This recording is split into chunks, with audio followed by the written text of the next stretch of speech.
Si berondong tampan mengejar cinta. Episode 26. Membuang masa lalu. Bukankah sebagai penyiksa manusia, Rahel tetap harus menjaga totalitasnya? Walau begitu menjijikan, ia mencoba untuk tetap cool, santai saja, anggaplah angin lalu. Rizka tertunduk lesu, ia sudah tidak tahan, amarah yang memuncak ini harus segera disalurkan. Sudah, hentikan, hentikan. Masih berlanjut, pergulatan sengit itu nampak semakin panas. Rizka tetap memejamkan mata, walau gendang telinganya serasa mau pecah. Tolong hentikan, Tuan Muda. Rizka mengiba, ia sudah tidak sanggup. Rahel tidak peduli, ia bahkan sesekali tertawa bersama Aldi dan beberapa pengawalnya. Tuan Muda, hentikan, aku mohon. Tangis Rizka pecah, dengan sisa tenaganya ia memohon. Ia tidak pernah membayangkan dalam hidupnya akan melalui hal semacam ini. Bentar lagi selesai, Iyo gak mau nonton sampai habis. Lihatlah mereka begitu lihai melakukannya, ucap Rahel. Ia gemas sendiri melihat Rizka yang nampak tertekan. Ia yang begitu menyukai jerit tangis manusia mana mungkin menyudahi ini begitu saja. Sudah, Tuan Muda. Memohon dan terus memohon, hanya itu yang bisa Rizka lakukan. Lihatlah, lo harus lakuin gaya seperti itu untuk referensi servis lo nanti, jangan mau kalah sama skill seperti itu. Nampaknya Rahel ketularan afiksi mulut cabe, dengan tidak tahu malunya ia mengatakan itu. Gue bahkan bantuin lo belajar bagaimana cara membuat suami senang, bukankah itu ide yang cukup efektif? Heh, dasar Tuan Muda, aku tidak sudi lagi melayani seorang pria yang telah berkhianat. Rizka, ini tidak gratis ya, lo harus bayar bantuan gue ini nanti, lanjut Rahel lagi. Rahel menyeringai, membuat otak wanita di sampingnya ini menjadi tidak beres, cukup menyenangkan juga ternyata. Bermain dengan mengguncangkan jiwa nampaknya cukup menarik sebagai referensi pilihan menyiksa rivalnya nanti. Tinggal pilih mau main fisik atau mental, keduanya sama-sama ada sensasi tersendiri bagi seorang Rahel. Selesai, video itu akhirnya berhenti di menit ke-51/22, durasi yang cukup untuk berolahraga ditambah pemanasan. Mau filenya? Gue bisa salin ini buat lo, tenang, yang ini free, tawar Rahel pada Rizka yang matanya sudah memerah dari tadi. Cairan bening itu tak hentinya keluar, dan kini nampak sudah memanas lagi. Cuy, aku tidak sudi, sekarang tolong lepasin aku Tuan Muda, ucap Rizka, persetan dengan video itu. Ia hanya ingin bebas, pulang dan mencabik-cabik suaminya. Lo yakin? Padahal gue kira lo bakal butuhkan ini. Rahel memainkan flash disk di tangannya, lalu ia melemparnya ke arah Aldi. Dengan sigap Aldi menangkap bukti perselingkuhan itu. Rahel mendekati Rizka, ia benar-benar akan menawarkan kerjasama. Lo harus bayar semuanya, ucap Rahel, membuat Rizka menegang.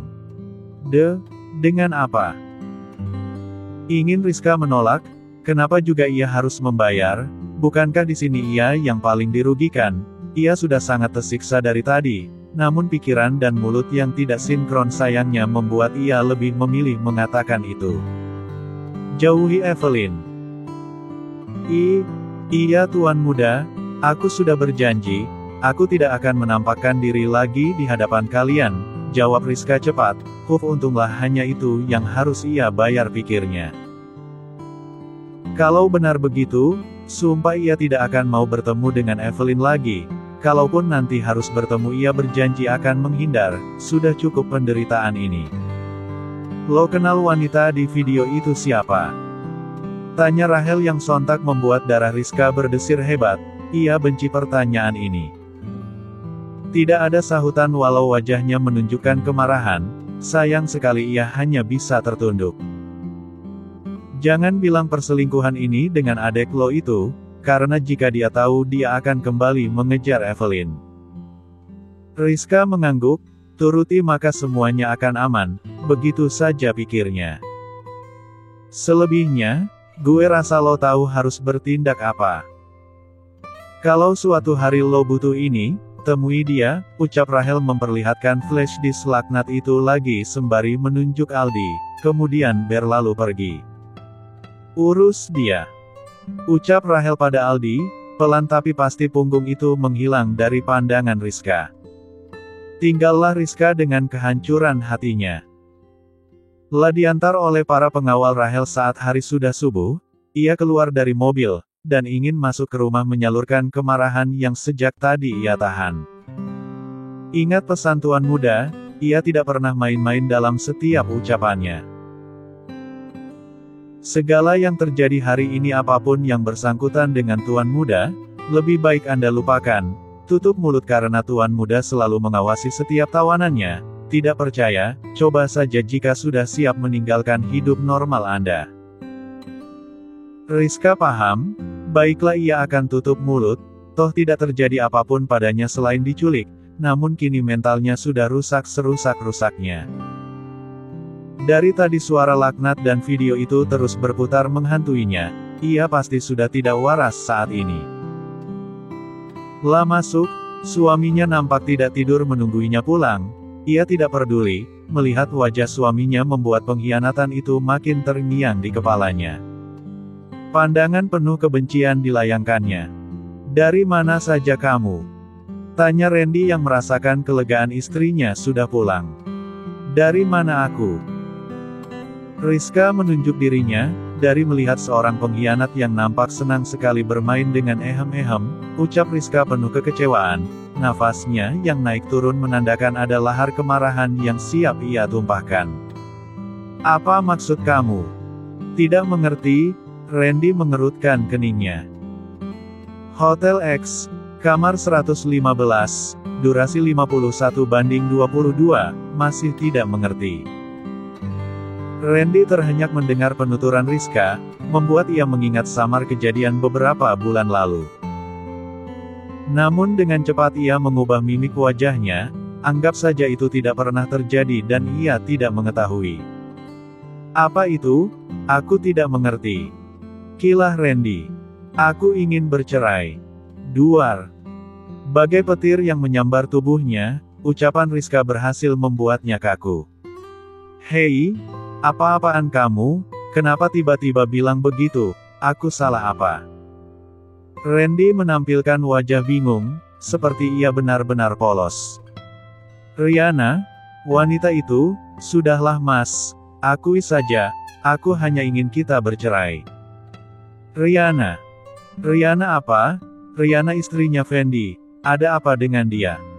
Sungguh Randy memang punya bakat akting yang mumpuni. Geram dengan tingkah sok polos suaminya, Rizka semakin menggila, ia sudah siap mengibarkan bendera perang. Kau selingkuh dengan Riana, di hotel melakukan hal menjijikan, masih belum mengerti arah pembicaraanku. Rizka berteriak di hadapan suaminya, ini kali pertama baginya bersikap lancang di hadapan sang suami, kemarin ia masih menjadi istri yang penurut. Rizka, apa-apaan ini? Kamu menuduhku. Untuk apa aku selingkuh darimu? Randy mencoba menenangkan istrinya hendak memegang lengan istrinya itu. Untuk apa? Seseorang kadang juga tidak punya alasan kalau sudah terpesona dengan ehem-egem, ucap Rizka. Rizka sayang percaya sama mas, mas tidak pernah selingkuh darimu.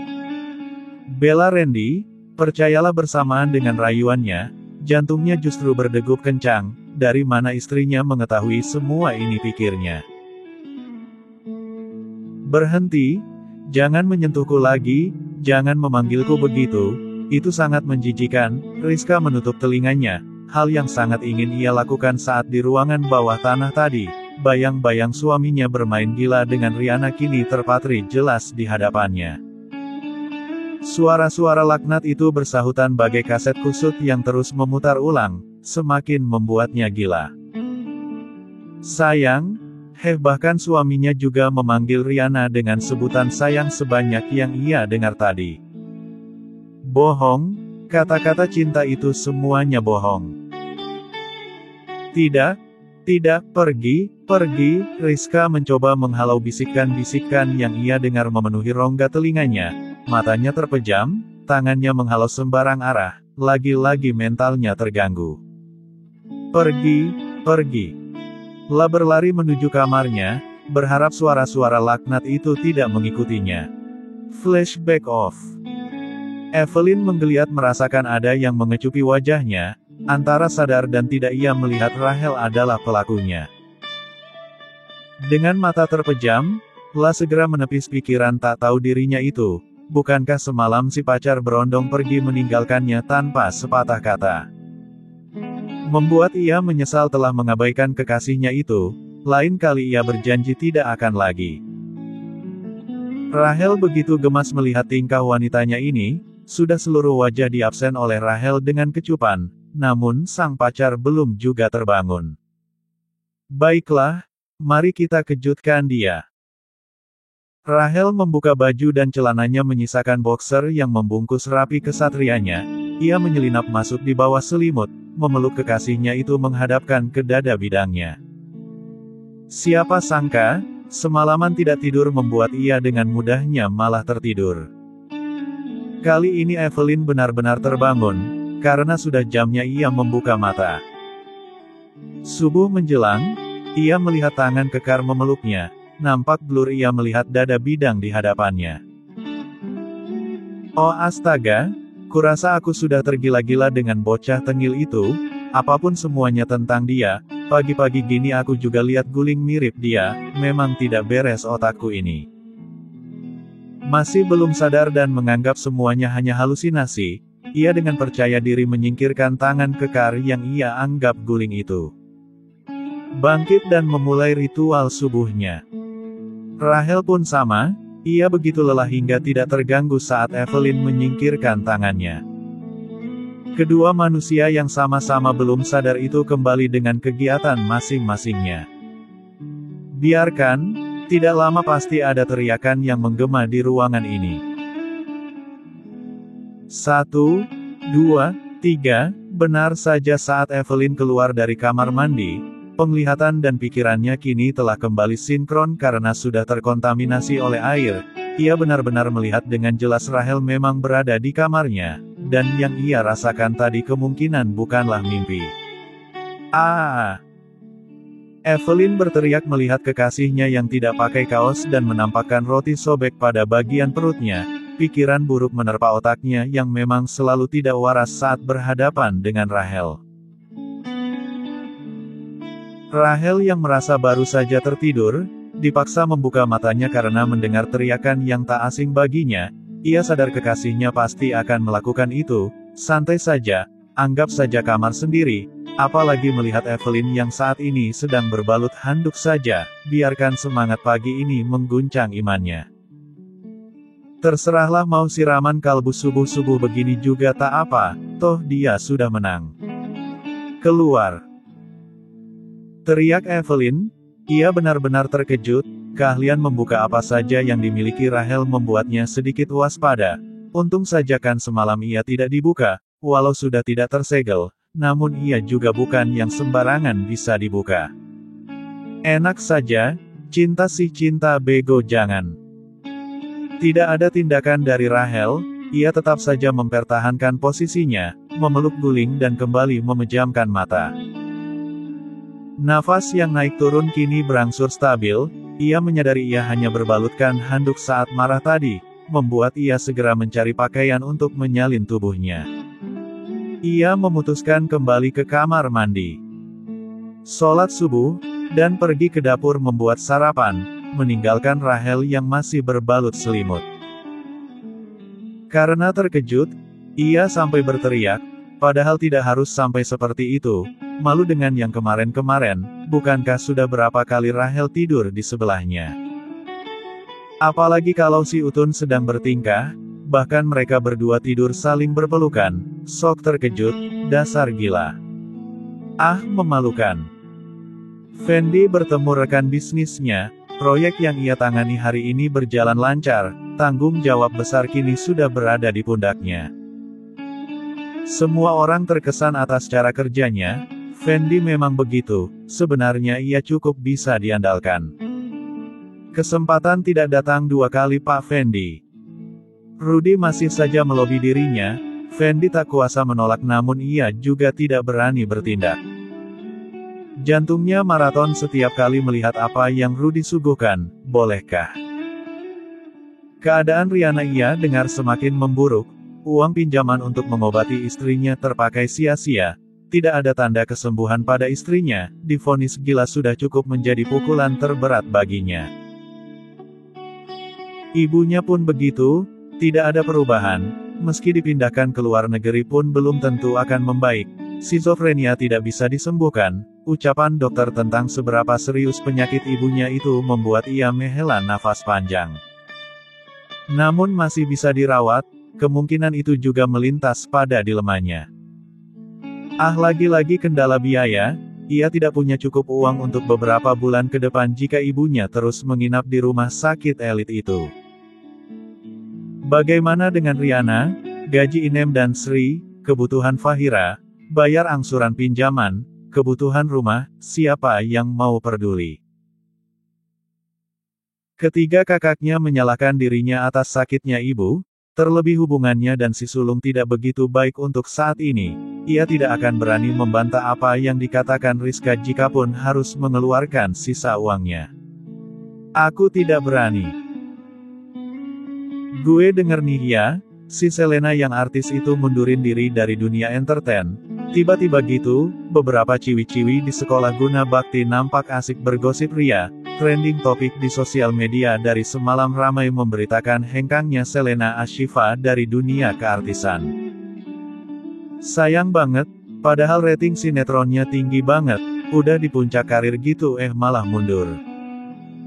Bener nggak sih alasannya itu, tunangan? Sama siapa? Rahel. Kan udah dikonfirmasi kemarin. Ada yang nyebutin mau banting setir jadi pengusaha. Ada juga yang bilang mau fokus studi. Yeay. Masa langsung tiba-tiba gitu aja, sinetron Simpulan Cinta aja pemerannya langsung diganti.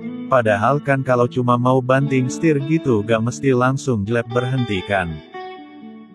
Kalau fokus studi, masa harus sampai menonaktifkan akun sosmednya gitu? Kayak ganjal tahu nggak? Apa jangan-jangan Hamidun kayak yang ono?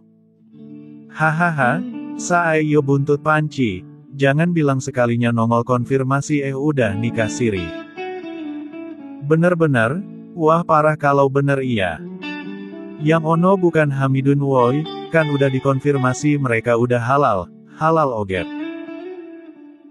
Lagian banget mereka tahu, ya kalau udah nikah ya terserah mereka lah mau ngapain. Nah Selena kan gak ada kabar pacaran atau tunangan tiba-tiba stop gini, kabar Hamidun juga gak ada bantahan sampai ini. Jangan ngadi-ngadi lo ya, entar diserang fans garis keras lo baru mampus. Sayang banget, padahal lagi bersinar. Gara-gara Selena netizen julidin jadi terbagi nih tugasnya. Hahaha. Berbagai alasan kemunduran dirinya yang masih simpang siur ramai dibincangkan netizen online maupun offline, bukan tanpa alasan, jelas saja publik merasa begitu kehilangan mengingat karir seorang Selena Ashifa sebagai artis pendatang baru yang begitu sukses di dunia hiburan pertelevisian. Tidak ada penjelasan detail mengenai istirahatnya Selena Ashifa, tiba-tiba memutuskan untuk mundur, bahkan sosial medianya pun ikut tidak aktif.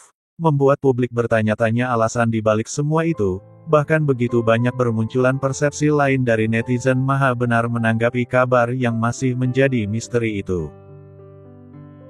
Lo denger Rahel, artis yang ngajak kenalan lo waktu itu tiba-tiba stop karir, Afik yang selalu peka dengan gosip di sekolahan nampak antusias menggosipkan artis yang pernah ia sambut uluran tangannya itu. Sudah diduga. Jawaban tak mengena ini pasti akan keluar dari mulut Rahel. Mana mau ia peduli? Iya, nyokap gue marah-marah tahu sinetron yang perannya dia itu diganti. Abis gue ama bokap jadi sasaran, Angga menimpali. Nah itu Dai, emak gue juga, ngaruh banget ya kayaknya. Angga mengangkat bahunya, ia tidak habis pikir dengan amukan nyokapnya tadi malam. Alamaklah malam ini ia gak bisa bayangin, pengen kabur aja sebelum macan mengamuk. Rahel tersenyum miring menanggapi gosip yang beredar, hasil dari perbuatannya, reaksinya lumayan juga. Siapa yang menyangka, mundurnya Selena Ashifa berkaitan dengannya, hanya saja Selena Ashifa jelas memilih bungkam daripada harus menyertakan dirinya, chip yang siap bekerja itu nampak rapi bersarang di otak sang artis. Selena tidak mau mengambil resiko. Apakah ada rasa bersalah telah menghancurkan hidup seseorang? Oh jelas tidak, itu tidak berlaku untuk seorang Rachel Ares Adrian, ia hanya tahu puas dan menang, selain dari dua hal itu mana mungkin mengharapkan kepeduliannya. Pun dengan hidup Lisa yang begitu sangat berat ia lalui, setiap hari ia mendapatkan serangan fisik dan mental, bullying dan bogem mentah menjadi makanan sehari-harinya di sel tahanan, namun yang lebih menyakitkan adalah terasing oleh keluarganya sendiri, itu hal yang sungguh sakit baginya. Hidup yang hancur karena sebuah kata yang bernama egois, ia harus mengubur dalam-dalam mimpinya menjadi seorang desainer, cita-citanya sebelum ia memilih tergila-gila dengan seorang Rachel Ares Adrian. Lagi dan lagi Rachel memang tidak pernah main-main dalam melumpuhkan lawan. Evelyn dan Ancila hari ini rencananya akan berkunjung ke rumah orang tuanya, ia ingin menginap di sana, melepas rindu walau kadang rasa bersalah itu belum juga luruh dari pikirannya. Sesal itu begitu dalam membayangi hidupnya. Ia masih mencoba terus memperbaiki dan memantaskan diri untuk layak menjadi seseorang yang disayangi. Assalamualaikum. Evelyn sudah di ambang pintu, membawa beberapa buah tangan kue buatannya. Waalaikumsalam. Non Ilen, Buk. Ada Non Ilen, ucap Sekar, ia nampak bahagia majikannya itu berkunjung lagi. Mama Nena yang sedang berkebun menghentikan aktivitasnya segera, ia juga sudah rindu putri dan cucunya itu. Keduanya nampak berpelukan, melepas rindu yang bersarang di dada. Indah sekali pemandangan ini. Mana tuan muda, tidak ikut ke sini? Tanya Mama Nena yang melihat anaknya hanya datang berdua dengan sang cucu. Rachel sekolah ma, mungkin ia tidak akan ke sini, ia juga harus bekerja kan, jawab Evelyn. Iya, Mama lupa calon mantu Mama masih sekolah di jam segini. Mama Nena sebenarnya langsung didera canggung. Saat mengingat Rachel masih sekolah, ia menatap lekat mata anaknya itu, apakah serius akan menikah dengan pemuda yang masih sekolah? Dengan Fendi saja bisa kandas karena keegoisan Fendi, lalu bagaimana dengan Rachel? Bagaimana setelah menikah Rachel masih belum puas membujang, bukankah nasib anaknya akan dipertaruhkan? Tidak, Evelyn mencintainya. Kami juga sudah setuju, seharusnya aku tidak ragu seperti ini. Tapi tuan muda Rachel masih sekolah, apa dia benar-benar serius? Kalau ia tidak serius, mana mungkin Evelyn sebahagia ini? Karenanya jugalah Evelyn sekarang berada di sini, ya untuk alasan apa aku meragukannya. Mama Nena nampak berperang dengan batinnya. Kegagalan rumah tangga anaknya menyisakan sedikit trauma dalam hidupnya, ia tidak akan pernah ikhlas jika sesuatu yang buruk terjadi pada putrinya lagi. Putrinya harus bahagia. Bisakah tuan muda Rachel membahagiakan putriku satu-satunya ini? Oh Tuhan, buatkah mereka bahagia dalam menjalani rumah tangganya? Putriku sudah pernah gagal. Jangan lagi ya Tuhan. Evelyn beristirahat di kamarnya, kamar yang mempunyai sejuta kenangan masa gadisnya. Hampir tiap malam ia lewati dengan bertelpon mesra bersama sang pacar waktu itu. Bodohnya ia dulu yang begitu bucin hingga enggan keluar kamar. Tidak adanya restu dari orang tuanya maupun orang tua Fendi, membuatnya hanya bisa melakukan itu untuk menghempaskan sang rindu. Buku diari berwarna merah muda itu masih tersimpan rapi di meja belajarnya, salah satu saksi kenangan masa pacarannya dengan Fendi. Beruntung si cemburuan Rachel belum pernah memasuki kamarnya. Kedua kalinya menempati kamarnya ini setelah berpisah dengan Fendi, membuat ia memutuskan untuk sedikit berbenah, melakukan perubahan pada tata letak kamarnya, membuang semua kenangannya untuk sang masa lalu. Itu adalah salah satu tujuannya menginap di rumah orang tuanya kali ini. La ingin merombak abis kamar yang menjadi kenangan itu. Hari baru akan segera dimulai. Sementara di sebuah rumah sakit luar negeri, seorang wanita sedang mengamuk tidak bisa menerima sebuah kenyataan. Di sampingnya ada juga seorang wanita yang nampak udik dengan setia menemaninya, harap-harap cemas dengan apa yang akan terjadi setelahnya. Yahriana menyadari kaki kanannya sudah tidak sempurna, operasi mengamputasi kakinya telah selesai, ia yang baru sadar berteriak dan menangis histeris karena kehilangan sebagian tubuhnya. Mas Fendi pasti akan membuangku. Mas Fendi pasti akan membuangku dan kembali dengan Evelyn. Tidak, itu tidak boleh terjadi. Kakiku, aku buntung, aku benar-benar cacat. Kebencian terhadap Evelyn semakin membuncah, namun ia tidak berdaya, hanya bisa meratapi nasib, menyumpah serapahi Evelyn tentunya hanya dalam hati dan membiarkan semuanya mengalir seperti air. Adakah harapan untuk kesembuhannya? Bolehkah ia menghayalkan rumah tangga yang bahagia bersama Fendi? Ia sangat menginginkan itu, keinginan untuk sembuh masih menyemangati ia yang telah gila ini. La masih ingat wajah anaknya, namun keterbatasan lagi-lagi memisahkan apa yang paling ia cinta. Karena sebenarnya ia masih sadar, namun tindakannya yang tak terkontrol membuat ia divonis gila, pikirannya menolak, tapi mulutnya terus berbicara omong kosong, minta maaf pada Evelyn dan menyalahkan semuanya pada ibu mertua, meratapi nasib, menyesal telah merebut Mas Fendi. Bukan itu yang ada dalam pikirannya. Mulutnya seolah punya nyawa sendiri dengan tak henti-hentinya mempermalukan dirinya. Beruntung Fendi tidak menungguinya di sini, sehingga tidak melihat kegilaan yang disadarinya ini. La begitu tidak mengerti, ada apa dengan tubuhnya, respon yang bertolak belakang, pemikiran yang tak sejalan dengan mulut, bagaimana bisa. Dan sekarang cacat, kakinya buntung diamputasi, siksaan macam apa lagi ini? Dokter memberikannya suntikan penenang, terus saja seperti itu, hari-hari ia lalui dengan makan tidur mengamuk tidur lagi, ia sungguh gila memikirkan ini. Maaf, bisakah Anda bilang pada suaminya, kami menyerah, ucap dokter pada Suminem saat Riana sudah tertidur, mengajak Suminem berbicara di ruangannya.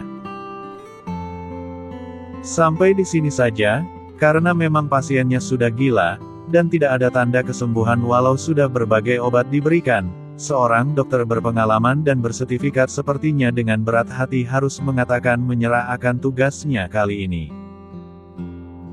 Baru kali ini ia gagal dalam bertugas, bekerja atas nama sumpah membuatnya harus rela mundur dengan kasus kali ini, jika terus seperti ini ia takut malah akan menghilangkan nyawa pasiennya.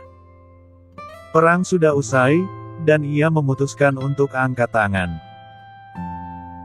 Baik dok, sedih dilayangkan pada raut wajah Shakira, walau dalam hatinya berseru kemenangan, bukankah sebentar lagi ia akan pulang ke negaranya, menemui pujaan hatinya, berkencan di Bali 3 hari, sudah lama ia menunggu hari kebebasannya. Siang itu juga, ia langsung memberi kabar pada Fendi, ia tidak mau menunggu lama. Fendi, yang mendengar kabar buruk yang terjadi pada istrinya itu hanya bisa menghela nafas panjang, sudahlah mungkin sudah waktunya. La segera mengatur kepulangan istrinya dan Suminem, ia sendiri yang akan menjemput istrinya. La melanjutkan kerjaannya, terselip sebuah map yang begitu menggetarkan hatinya, lagi dan lagi imannya harus goyah. Semoga keputusan ini tepat. Bersambung.